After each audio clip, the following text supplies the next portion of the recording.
கிபி 712 தான் முதல்ல சிந்துவெளி பகுதியில் அரேபியர்களுடைய படையெடுப்பு நடக்குது. கஜினி, தைமூர், நாதிர் ஷா, கோரி, பாபர் அப்படின்னு இஸ்லாமிய சமூகத்துடைய படையெடுப்பு நடந்து அதன் மூலமாக தான் வட இந்தியாவில் இஸ்லாமிய பரவல் ஆகுது. ஆனால் தென்புலத்தை பொறுத்த வரைக்கும் நம்ம தமிழகத்தில் அதுக்கும் பல்லாயிரம் ஆண்டுகளுக்கு முன்பாகவே அரேபியர்கள் அஞ்சு வண்ணத்தார்களாகவும், துருக்கியர்கள் துலுக்கர்களாகவும், மரைக்கல ஆயர்கள் மரைக்காயர்களாகவும் இந்த தமிழ் சமூகத்தோட வணிகத்தின் மூலமாக ஒன்று கலக்கிறாங்க. இது பல்லாயிரம் ஆண்டுகளுக்கு முன்பே வட இந்திய நிலப்பரப்பை விடவும் பல்லாயிரம் ஆண்டுகளுக்கு முன்பே தென்புலத்தில் இது நடந்துருது. ராவுத்தர் யானைகளை பராமரிக்கிறவர் மாவுத்தர் அப்படின்னும், குதிரைகளை பராமரிக்கக்கூடிய நபர்கள் தான் ராவுத்தர் அப்படின்றதும் சொல்லப்படுது. அதாவது குதிரையுடைய முடிகளை ராவுதல் அப்படின்ற பொருளை ராவுத்தர் அப்படின்ற பெயர் வழங்கப்படுது. இந்த குதிரை அப்படின்றது தமிழ் நிலத்துக்கு சொந்தமான ஒரு விலங்கு கிடையாது. அரேபியாவிலிருந்து குதிரை இறக்குமதி செய்யப்பட்ட போது இந்த குதிரைகளை பராமரிக்கிறதுக்காகவும் இந்த குதிரை வணிகத்திலையும் ஈடுபட்டவங்க தான் ராவுத்தர்கள். கிபி 12ஆம் நூற்றாண்டை சேர்ந்த திருநெல்வேலியில் இருக்கக்கூடிய திருப்படையார் கோயில் கோபுரத்தில் ஒரு ஓவியம் வரையப்பட்டிருக்குது. அது என்னன்னா, ஒரு பாய்மரங்கள் விரிக்கப்பட்ட ஒரு பெரிய மரக்கலத்தில் குதிரைகளோட அரேபிய வணிகர்களும் இறங்கக்கூடிய ஒரு ஓவியம் வரையப்பட்டிருக்குது.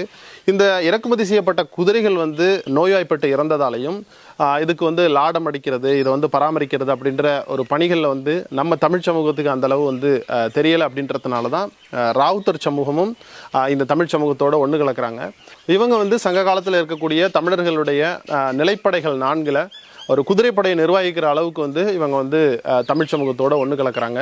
நாயக்கர் காலத்தில் இந்த ராவுத்தர் சமூகம் எப்படி இந்த படைக்களத்தில் ஒரு முக்கியமான பணியில் இருந்தாங்க, அவங்களுடைய வெடிப்படையை எப்படி நிர்வகிச்சாங்க அப்படின்றத பற்றின ஒரு விரிவான தகவலை எழுத்தாளர் முத்துநாகு எழுதின சுளுந்தி நாவல் நீங்கள் பார்க்கலாம். அந்த நாவலை படிச்சிங்க அப்படின்னா உங்களுக்கு இந்த ராவுத்தர் சமூகத்தை பற்றின மேலதிக தகவல் உங்களுக்கு தெரிய வரலாம். அடுத்ததான் இந்த கோயில் அமைஞ்சிருக்கக்கூடிய வேதாரண்ய வட்டத்தை சேர்ந்த தோப்புத்துறை அப்படின்ற ஒரு கடலோர கிராமம் பழங்காலத்தில் ஒரு பெரிய துறைமுகமாக இருந்ததாகவும், அங்கே மரக்கலங்களில் வந்த அரேபிய வணிகர்கள் இரவு நேரத்தில் அந்த அவங்க வணிக பொருட்களை சந்தைப்படுத்தி விற்பனை செஞ்சதாகவும், தத்தர் அப்படின்னு சொன்னால் தமிழில் வியாபாரி அப்படின்னு பொருள்.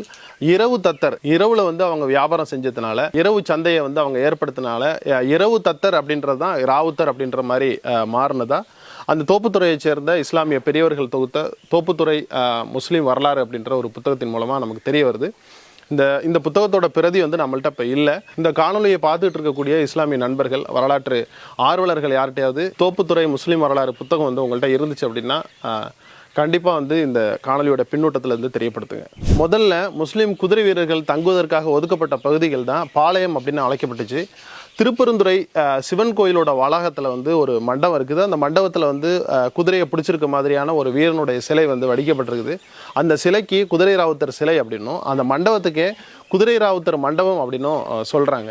அதுக்கு அடுத்ததான் கிபி 1286 மாரவர்மன் குலசேகர பாண்டியனோட அரசவையில் 2 முஸ்லீம் வணிகர்கள் ஒரு பெரிய செல்வாக்கு பெற்றிருந்தாங்க. அதில் ஒருத்தர் தான் ஷேக் ஜக்கியுக்தீன்.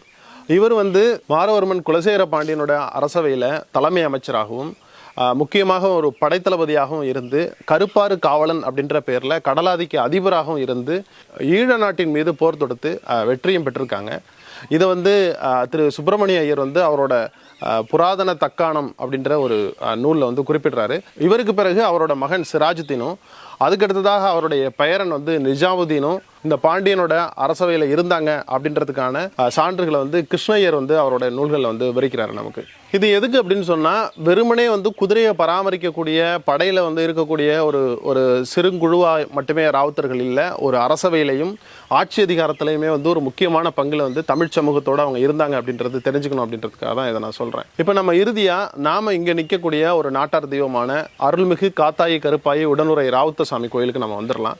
இந்த கோயில் எங்கே இருக்குது அப்படின்னா, வேதாரண்ய வட்டத்தில் இருக்கக்கூடிய வாய்மேடு அப்படின்ற கிராமத்துக்கு பக்கத்தில் இருக்கக்கூடிய தகட்டூர் அப்படின்ற ஒரு கிராமத்தில் இந்த காத்தாயி கருப்பாயி உடனுரை ராவுத்தசாமி கோயில் இருக்குது. இதை ஏன் இங்கே குறிப்பாக சொல்ல வேண்டியிருக்குது அப்படின்னா, இப்போ சமீபத்தில் நடக்கக்கூடிய இந்துத்துவ அரசியல், இந்தியா அப்படின்ற தேசமே இந்துக்களுடைய தேசம் அப்படின்னு தான், இதில் இஸ்லாமியர்களுக்கோ மற்ற சமயத்தை சேர்ந்தவர்களுக்கோ இதில் எந்த பங்கும் இல்லை அப்படின்ற மாதிரியான ஒரு கருத்தியல் பரப்பப்படுது.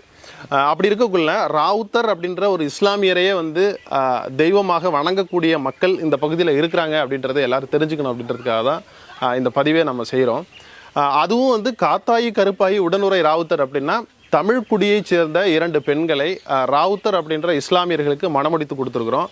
அவர் ஏதோ ஒரு வகையில் இந்த சமூகத்தை சேர்ந்த இந்த மக்களுக்கு உதவி செஞ்சவராகவோ அல்லது இவங்களுடைய அழிவிலிருந்து காத்த ஒரு காவல் தெய்வமாகவோ அவர் இருந்திருக்கிறாரு. அதனால தான் இவங்க தொடர்ச்சியாக அந்த ராவுத்தரை வந்து வழிபாடு செஞ்சுட்டு வர்றாங்க அப்படின்றத தெரிஞ்சுக்கணும். நம்ம தமிழ் குடியை சேர்ந்த காத்தாயி கருப்பாய் என்ற 2 பெண்களை வந்து ராவுத்தர் அப்படின்ற இஸ்லாமிய குடிக்கு நம்ம மனமுடிச்சு கொடுத்துருக்கிறதுனால தான் இஸ்லாமிய சமூகத்தை சேர்ந்த நண்பர்களை வந்து மாமா மச்சான் அப்படின்ற உறவு முறையில் கூப்பிடுறதும் மாப்பிள்ளை அப்படின்ற உறவு முறையில் கூப்பிடுறதுக்கான காரணமும் இதுதான். நம்ம வந்து நம்மளுடைய தமிழ் குடியை சேர்ந்த பெண்களை ராவுத்தருக்கு மனமுடிச்சு கொடுத்துருக்கோம். தமிழ் குடிகளுக்கும் இஸ்லாமிய குடிகளுக்குமான இந்த பல்லாண்டு கால இணக்கத்தை இந்துத்துவ பாசிச சக்தியாலேயோ அல்லது இஸ்லாமிய பாசிச சக்தியாலேயோ அல்லது வேறு எந்த பிரிவின சக்தியாலையும் பிரிக்கவே முடியாது அப்படின்றதோடைய சாட்சி தான் இந்த அருள்மிகு காத்தாயி கருப்பாயி உடனுரை ராவுத்தசாமி அப்படின்ற நாட்டார் தெய்வ வழிபாட்டோட ஒரு வெளிப்பாடு.